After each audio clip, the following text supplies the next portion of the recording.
Hello friends, money मंत्रा simplified इस channel में आपका स्वागत है। दोस्तों, इस चैनल के माध्यम से हम business, finance, taxation, law, investment इस विषयों के बारे में जानकारी देते हैं। आज का जो हमारा विषय है वो है how to get maximum housing loan for the purchase of house और फ्लैट। आप जैसा कि जानते ही है कि आजकल घरों की कीमतें बहुत ही ज़्यादा है और कोई भी जिसको घर लेना है वो बैंक से ज़्यादा लोन कैसे मिलेगा इसके बारे में सोचता है। तो आज हम इस वीडियो में कुछ ऐसे टिप्स डिस्कस करेंगे जो आपके लिए बहुत ही फ़ायदेमंद होंगे और आपको हाउसिंग लोन ज़्यादा मिल सकता है। तो दोस्तों, उसमें फर्स्ट जो है वो है आपका सिविल स्कोर। सिविल स्कोर ये जो है वो आपका पुराना जो भी लोन का रिकॉर्ड है वो कैसा था इसके बारे में एक स्कोर होता है, जो कि अबव 750 अगर आपका स्कोर आता है तो एक अच्छा स्कोर माना जाता है। तो दोस्तों, सिविल स्कोर आपको अच्छा रखना है। आपके पुराने जो भी लोन्स है उसके ईएमआई आपको रेगुलरली भरने हैं, कुछ भी ओवरड्यू रखना नहीं है। क्रेडिट कार्ड का पेमेंट आपको टाइम से पहले करना है और ज़्यादा क्रेडिट कार्ड का यूज़ करना नहीं है। ये जो कुछ टिप्स है ये आपको बहुत ही इम्पोर्टेंट है, क्योंकि क्रेडिट स्कोर यानी आपका जो सिविल स्कोर है वो पहले देखा जाता है, उसके बाद ही आपको लोन देना है या नहीं ये बैंक डिसाइड करती है। आपको अगर सिविल स्कोर में कुछ प्रॉब्लम है या फिर कुछ गलत इन्फॉर्मेशन उसमें अपडेट हुई है और कुछ आपको उसमें अपडेशन करना है तो उसके बारे में हमने इस चैनल में पहले भी एक वीडियो बनाया था, वो आप ऊपर आई बटन को क्लिक करके ज़रूर बाद में देख लीजिए। दूसरा जो पॉइंट है जो आपको फ़ायदा दिला सकता है ज़्यादा लोन लेने के लिए वो है आप को एप्लीकेंट लेके अप्लाई कीजिए लोन के लिए। यानी घर में जो भी इनकम अर्निंग मेंबर है, आपकी वाइफ या फिर आपके पेरेंट्स या फिर आपके बच्चे अगर अर्निंग है तो उसको जॉइंटली आप मिला के एक लोन एप्लीकेशन हाउसिंग लोन के लिए दीजिए। तो इससे आपके दोनों के मिला के इनकम का सोर्स ज़्यादा होगा और आपको ज़्यादा जो है हाउसिंग लोन मिल सकता है, क्योंकि ईएमआई रिपेमेंट कैपेसिटी दोनों के इनकम मिला के ज़्यादा होगी। तीसरा जो पॉइंट है वो है आपको हाउसिंग लोन का जो पीरियड है यानी जो ईएमआई नंबर ऑफ़ ईएमआई है वो ज़्यादा से ज़्यादा लेना है। उससे होता क्या है कि ज़्यादा अगर आप टेन्योर लेते हैं, ज़्यादा ईयर्स का लोन लेते हैं तो उस केस में आपको ईएमआई कम लगता है। जितना ज़्यादा लोन रिपेमेंट का पीरियड उतना कम ईएमआई का अमाउंट। तो ईएमआई का अमाउंट जब कम होगा तो आपका रिपेमेंट कैपेसिटी भी बैंक के लिए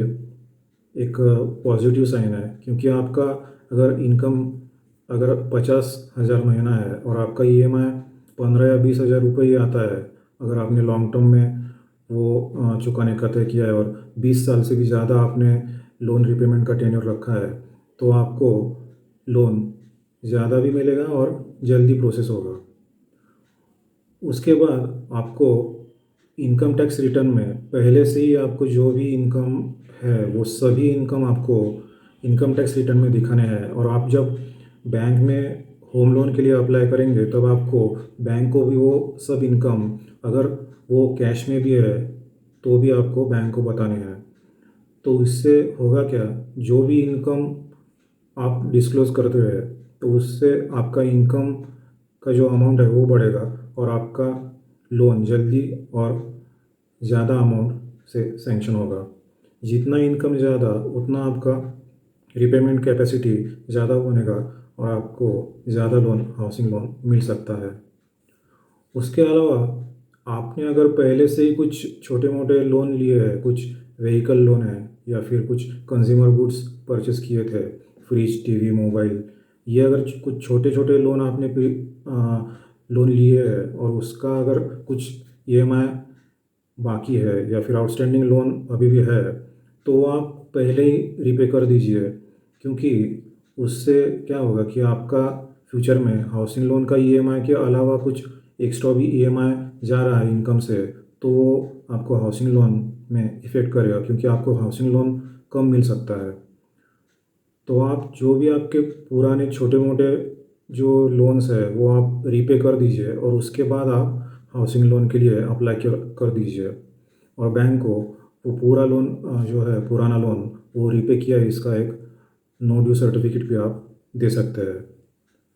उसके बाद आपको एक इम्पॉर्टेंट ऐसा एक पॉइंट जो आप बहुत सारे लोगों को पता नहीं रहता, जिसके बारे में आप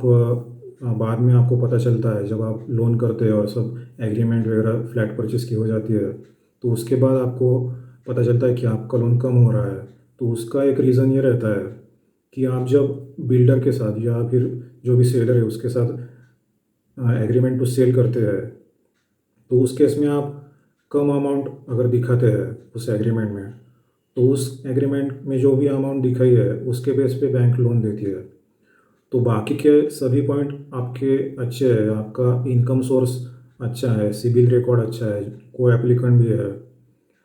और बाकी सब आपने पॉइंट्स जो है वो पूरे अच्छे तरीके से दिखाया है हाउसिंग लोन अप्लाई करते समय, फिर भी आपकी अगर परचेस का जो एग्रीमेंट है सेलर के साथ उसमें आपने जो एक्चुअल फ्लैट की कॉस्ट है या फिर घर की कॉस्ट है वो पूरी ना दिखा के कम दिखाई है, तो उस केस में बैंक आपको उस एग्रीमेंट में जो भी कॉस्ट मेंशन है उसके हिसाब से 90% 95% जो भी बैंक का रूल है उस हिसाब से आपको हाउसिंग लोन देगी। तो भले ही आपका जो ट्रांजैक्शन है डील है हाउस परचेस का वो ज़्यादा अमाउंट का है, लेकिन आपने ऑन पेपर अगर कॉस्ट कम दिखाई तो आपको हाउसिंग लोन उस अमाउंट के हिसाब से कम आएगा, कम मिलेगा और बाकी का जो अमाउंट है वो आपको अपने खुद के जेब से अरेंज करना पड़ेगा। तो दोस्तों, ये कुछ टिप्स थे जो आपको ध्यान रखने हैं। तो आपको हमेशा एग्रीमेंट टू सेल या फिर जो भी सेल डीड होती है उसमें पूरे अमाउंट का अगर आप ज़िक्र करते हैं, उसमें पूरा अमाउंट मेंशन करते हैं फ्लैट की, तो आपको ज़्यादा से ज़्यादा हाउसिंग लोन मिल सकता है। तो दोस्तों, ये था